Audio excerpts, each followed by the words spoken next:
Hello दोस्तों, welcome to Arjun warrior education channel. Arjun warrior education channel में आपका स्वागत है। आज हम लोग कंप्यूटर सिक्योरिटी जो एक्सरसाइज चैप्टर है उससे संबंधित सारा एमसीक्यू करेंगे। ये पार्ट 18 वीडियो है।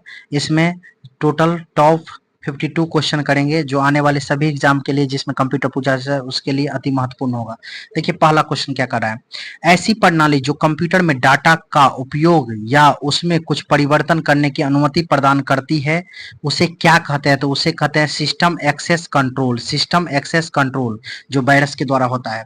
ऐसी प्रणाली जो कंप्यूटर में डाटा का उपयोग या उसमें कुछ परिवर्तन करने की अनुमति प्रदान करती है उसे सिस्टम एक्सेस कंट्रोल कहते हैं। क्या कहते हैं? System access control. यदि आप क्रेडेंशियल पर आधारित नेटवर्क पर एक व्यक्ति को अपने नेटवर्क की सुरक्षा को बनाए रखने के लिए अनुमति देते हैं, यह कार्य की प्रक्रिया किसको दर्शाता है? तो ये दर्शाता है प्रमाणीकरण की। ठीक है। यदि आप क्रेडेंशियल पर आधारित नेटवर्क पर एक व्यक्ति को अपने नेटवर्क की सुरक्षा को बनाए रखने के लिए अनुमति देते हैं, यह कार्य प्रमाणीकरण की प्रक्रिया को दर्शाता है। ठीक है। नेक्स्ट क्वेश्चन कह रहा है कि लॉगिन नेम तथा पासवर्ड के सत्यापन की प्रक्रिया क्या कहलाती है? लॉगिन नेम और पासवर्ड की सत्यापन की प्रक्रिया को ऑथेंटिफिकेशन कहते हैं। क्या कहते हैं? ऑथेंटिफिकेशन कहलाती है वो। ठीक है।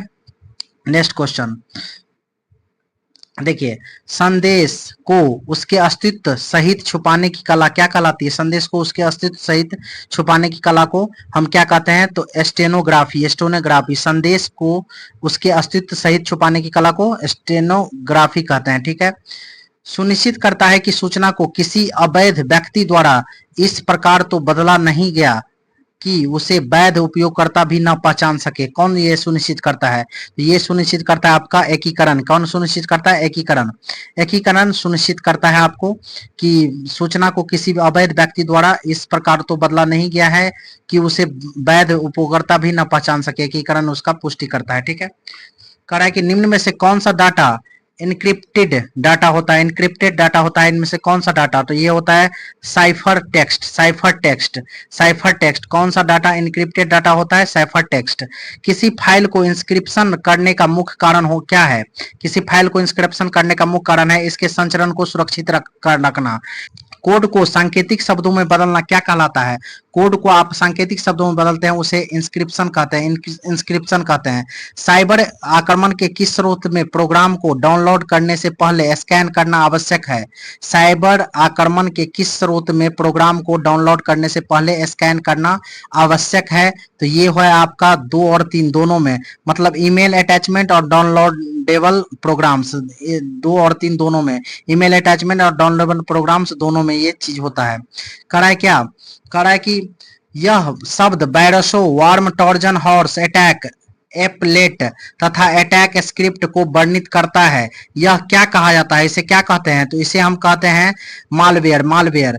यह शब्द वायरसों, worm, Trojan horse, attack applet तथा अटैक स्क्रिप्ट को वर्णित करता है। यह क्या कहलाता है? मालवेयर।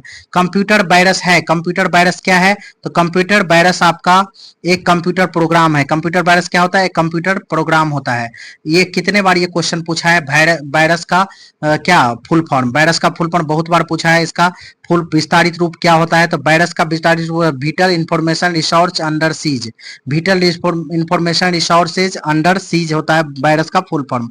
यदि कंप्यूटर अपने आप रिबूट हो रहा हो तो यह पराया हो सकता है। कब हो सकता है ये हो सकता है वायरस के कारण।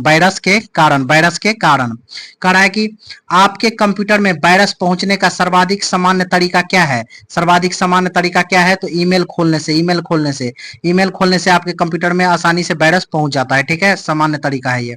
कह रहा है कि निम्न में से कौन इंटरनेट या ईमेल से संबंधित है? वायरस। इंटरनेट और ईमेल से संबंधित है क्या? वायरस। कौन है? वायरस। कह रहा है क्या कि वायरस सिग्नेचर का प्रयोग क्यों किया जाता है? तो ये वायरस सिग्नेचर का प्रयोग वायरस पहचानने के लिए किया जाता है। देखिए कह रहा है एक वायरस जो अनाधिकृत ईमेल उपयोगकर्ता की बड़ी जनसंख्या के अंतर्गत स्वतंत्र रूप से माइग्रेट करता है उसे क्या कहा जाता है? तो उसे क्या कहते हैं? हम उसे कहते हैं मैक्रो वायरस। मैक्रो वायरस एक वायरस जो अनाधिकृत ईमेल उपयोगकर्ता की बड़ी जनसंख्या के अंतर्गत स्वतंत्र रूप से माइग्रेट करता है उसे कहा जाता है मैक्रो वायरस। क्या कहा जाता है? Macro virus. कह रहा है कि एंटीवायरस सॉफ्टवेयर द्वारा पता लगाए जाने से बचने के लिए निम्न में से कौन सा जब भी स्थापित किया जाता है तो परिवर्तित होता है? कौन स्थापित करने के बाद भी परिवर्तित होता है? तो ये होता है आपका कौन? ये होता है polymorphic virus. Polymorphic virus antivirus software द्वारा पता लगाए जाने से बचने के लिए निम्न में से कौन सा जब भी स्थापित किया जाता है तो परिवर्तित होता है? ये पॉलीमॉर्फिक वायरस है। पॉलीमॉर्फिक वायरस है। सीजीएल 2016 में पूछा गया है। पहला कंप्यूटर वायरस कौन था? पहला कंप्यूटर वायरस आपका कौन था? तो ये था क्रीपर। क्रीपर पहला कंप्यूटर वायरस क्रीपर था। कह रहा है कि अर्पानेट ने किस वायरस का पता लगाया था? अर्पानेट ने किस वायरस का पता लगाया था? तो ये लगाया था क्रीपर का। पहला वायरस था क्रीपर, उसका पता लगाया था अर्पानेट ने। यह एक स्वतः नकलीय प्रोग्राम जो कंप्यूटर को संक्रमित करता है और अन्य डॉक्यूमेंट या एग्जीक्यूटेबल कोड को अपनी कॉपियों को डालकर फैलाता है उसे क्या कहा जाता है? उसे कहता है वार्म। वार्म वार्म यह एक स्वतः नकलीय प्रोग्राम जो कंप्यूटर को संक्रमित करता है और अन्य डॉक्यूमेंट्स या एग्जीक्यूटेबल कोड को कॉपियों में डालकर फैलाता है वार्म कहलाता है। मोरिस निम्न में से किसका उदाहरण है? मोरिस किसका उदाहरण है? तो वार्म का। मोरिस किसका उदाहरण है? वार्म का। कह रहा है कि निम्न में से कौन सा सॉफ्टवेयर सेल्फ रिफ्लेक्टिंग सॉफ्टवेयर है जो फाइल्स और सिस्टम को क्षति पहुंचाता है? तो सेल्फ रिफ्लेक्टिंग सॉफ्टवेयर है। ये कौन सा है? तो ये है वार्म। वार्म इनमें से कौन सा सॉफ्टवेयर सेल्फ रिफ्लेक्टिंग सॉफ्टवेयर जो फाइल्स और सिस्टम को क्षति पहुंचाता है? तो वार्म है। क्या है? वार्म है। अब कह रहा है कि नेक्स्ट देखिए, एक कंप्यूटर वायरस समानतः स्वयं को अन्य कंप्यूटर प्रोग्राम से जोड़ लेता है। एक कंप्यूटर वायरस समानतः स्वयं को अन्य कंप्यूटर प्रोग्राम से जोड़ लेता है उसे क्या कहते हैं? उसे ट्रोजन हॉर्स वायरस कहते हैं। Trojan horse virus. Trojan horse virus. अब देखिए नेक्स्ट क्या क्वेश्चन कर रहा है कि वायरस ट्रोजन हॉर्सेस तथा वार्म वायरस ट्रोजन हॉर्सेस तथा वार्म कंप्यूटर सिस्टम को नुकसान पहुंचाने में सक्षम है। कंप्यूटर सिस्टम को नुकसान पहुंचाने में सक्षम है। उपयोगकर्ता होने के बहाना करके उपयोगकर्ता प्रणाली या जानकारी तक अनाधिकृत एक्सेस प्राप्त करने का प्रयास क्या करना कहलाता है? क्या कहलाता है ये? तो ये कहलाता है आपका स्पूफिंग। स्पूफिंग स्पूफिंग उपयोगकर्ता होने का बहाना करके उपयोगकर्ता प्रणाली या जानकारी तक अनाधिकृत एक्सेस प्राप्त करने का प्रयास कहलाता है क्या? स्पूफिंग। स्पूफिंग स्पूफिंग ठीक है। कह रहा है कि डेनियल ऑफ सर्विस अटैक का परिणाम भी हो सकता है। डेनियल ऑफ सर्विस अटैक का परिणाम भी हो सकता है। क्या हो सकता है? हैकिंग। हैकिंग हैकिंग एक व्यक्ति जो अपने ज्ञान का प्रयोग दूसरे व्यक्ति के कंप्यूटर से अवैध तरीके से जानकारी को प्राप्त करने या उसे नष्ट करने के लिए करता है क्या कहलाता है? उसे क्या कहते हैं? तो उसे कहते हैं हाइकर। Hiker hiker hiker. अब अब कह रहा है कि जब हाइकर आपके फोन या ईमेल में संपर्क करके आपके पासवर्ड अधिकृत अधिग्रहित करने की कोशिश करता है इस क्रिया को क्या कहते हैं? तो इस क्रिया को हम कहते हैं फिशिंग। फिशिंग फिशिंग जब हैकर आपके फोन या ईमेल पर संपर्क करके आपके पासवर्ड अधिग्रहित करने की कोशिश करता है और इस प्रक्रिया को क्या कहते हैं? फिशिंग। क्या कहते हैं? फिशिंग। कह रहा है कि ईमेल को भेजने या वेब पेजेज को बनाने का तरीका जिसका निर्माण किसी व्यक्ति के ऑनलाइन बैंक, क्रेडिट कार्ड या अन्य लॉगिन जानकारी एकत्र करने के लिए किया जाता है उसे हम क्या कहते हैं? तो उसे हम कहते हैं फिशिंग। फिशिंग क्या कहते हैं? फिशिंग। कह रहा है कि निम्न निम्न में से कौन सी एक आपराधिक गतिविधि जिसमें संवेदनशील जानकारी जैसे password, credit cards, debit cards इत्यादि छद्मवेश के द्वारा एक विश्वसनीय व्यक्ति या व्यापारिक बनकर इलेक्ट्रॉनिक कम्युनिकेशन या अधिग्रहण करने की कोशिश की जाती है? किसके द्वारा? तो ये की जाती है आपको किसके द्वारा? ये सब सारा काम होता है आपको तब हम उसको कहते हैं क्या? उसको हम कहते हैं स्टॉकिंग। क्या कहते हैं? स्टॉकिंग। क्या कहते हैं? उसको स्टॉकिंग कहते हैं। कह रहा है अपनी पहचान को गलत बताकर आपसे गोपनीयता जानकारी को प्राप्त करने के प्रयास क्या कहलाते हैं? अपनी पहचान को गलत बताकर आपसे गोपनीय जानकारी को प्राप्त करने के प्रयास क्या कहलाता है? तो क्या कहलाते हैं ये? तो इसको हम कहेंगे आपको फिशिंग ट्रिक। फिशिंग ट्रिक क्या कहेंगे? Fishing trick. अनसॉलिडेटेड ईमेल को क्या कहते हैं? अनसॉलिडेटेड ईमेल को हम क्या कहते हैं? तो स्पैम कहते हैं, स्पैम कहते हैं। अनसॉलिडेटेड ईमेल को स्पैम कहते हैं। घृणित मैसेजिंग सिस्टम से अनैच्छिक मैसेज भेजने को क्या कहते हैं? घृणित मैसेजिंग सिस्टम से अनैच्छिक मैसेज भेजने को हम क्या कहते हैं? तो इसे कहते हैं स्पैम। क्या कहते हैं? स्पैम कहते हैं, स्पैम कहते हैं। क्या कहते हैं? स्पैम। इलेक्ट्रॉनिक स्पैम का प्रकार है जहां अवांछित संदेश ईमेल द्वारा भेजे जाते हैं। तो ये आपका कौन सा इसका प्रकार है? तो ये है आपका spam mail. Spam mail electronic spam का प्रकार है जहां अवांछित संदेश ईमेल द्वारा भेजे जाते हैं। जहां वायरस सस्पेक्टेड फाइलों को रखा जाता है उस फोल्डर को क्या कहते हैं? जहां वायरस सस्पेक्टेड फाइलों को रखा जाता है उस फोल्डर को क्या कहते हैं? स्पैम मेल या जंक मेल। स्पैम मेल या जंक मेल दोनों कहते हैं। ठीक है। करा कि निम्नलिखित में से किसके अतिरिक्त सभी रियल सिक्योरिटी तथा प्राइवेसी खतरों से संबंधित है? खतरों से संबंधित है कि चोर की पहचान करना, इसके अतिरिक्त जो है सारे प्राइवेसी खतरों से संबंधित कौन है? स्पैम, हैकर्स, वायरस, ये सब। ठीक है। आगे कह रहा है कि यह एडवर्टाइजमेंट को स्वतः ही टुकड़े टुकड़े कर स्क्रीन पर दिखाता है। कौन दिखाता है इसे? तो ये एडवेयर यह एडवर्टाइजमेंट को स्वतः ही टुकड़े टुकड़े करके दिखाता है, स्क्रीन पर दिखाता है, उसे एडवेयर कहते हैं। एडवेयर करते हैं। कौन सा एक प्रकार का मालवेयर है जिसके द्वारा किसी कंप्यूटर सिस्टम में एडमिनिस्ट्रेटिव स्तर की नियंत्रणता प्राप्त की जाती है? तो ये कौन सा है? तो ये आपका होगा रूट किट्स।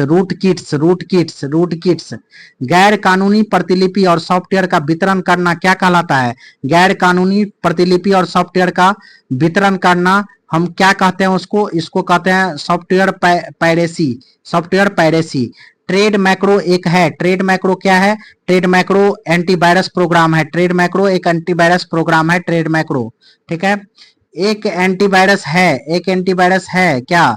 तो एप्लीकेशन सॉफ्टवेयर एक एंटीवायरस है। एप्लीकेशन सॉफ्टवेयर एक एंटीवायरस होता है। ठीक है। डिजिटल हस्ताक्षर एक प्रकार से है। डिजिटल हस्ताक्षर एक प्रकार से है सूचना को इनक्रिप्ट करना। सूचना को क्या करना? इनक्रिप्ट करना। डिजिटल हस्ताक्षर क्या है? सूचना को इनक्रिप्ट करना। अब कह रहा है कि फायरवॉल क्या है? फायरवॉल क्या है? जब हम बात करते हैं फायरवॉल का, तो फायरवॉल क्या है? वह सिस्टम जो निजी नेटवर्क को अनाधिकृत एक्सेस से रोकता है। वह सिस्टम जो निजी नेटवर्क को अनाधिकृत एक्सेस से रोकता है उसे फायरवॉल कहते हैं। कंप्यूटर हैकर के आक्रमण से अपने आप को बचाने के लिए किसे इंस्टॉल करना चाहिए? किसे इंस्टॉल करना चाहिए? तो ये फायरवॉल को। कंप्यूटर हैकर के आक्रमण से अपने आप को बचाने के लिए फायरवॉल को इंस्टॉल करना चाहिए। कह रहा है कि निम्नलिखित में से यह फायरवॉल का प्रमुख कार्य है। क्या है फायरवॉल का प्रमुख कार्य? निगरानी करना। निगरानी करना। फायरवॉल का प्रमुख कार्य क्या है? निगरानी करना। करा एक फायरवॉल संचालित होता है। एक फायरवॉल कैसे संचालित होता है?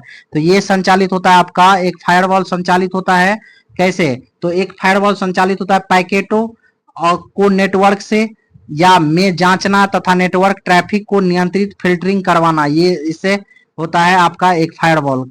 ठीक है। अब बात करते हैं हम इसका फायरवॉल का प्रयोग क्या है? फायरवॉल का प्रयोग क्या है? तो अनाधिकृत पहुंच को रोकने के लिए फायरवॉल का प्रयोग करते हैं, अनाधिकृत पहुंच को रोकने के लिए। ठीक है।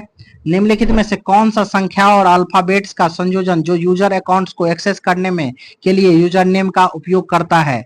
ये कौन सा है? तो ये है पासवर्ड।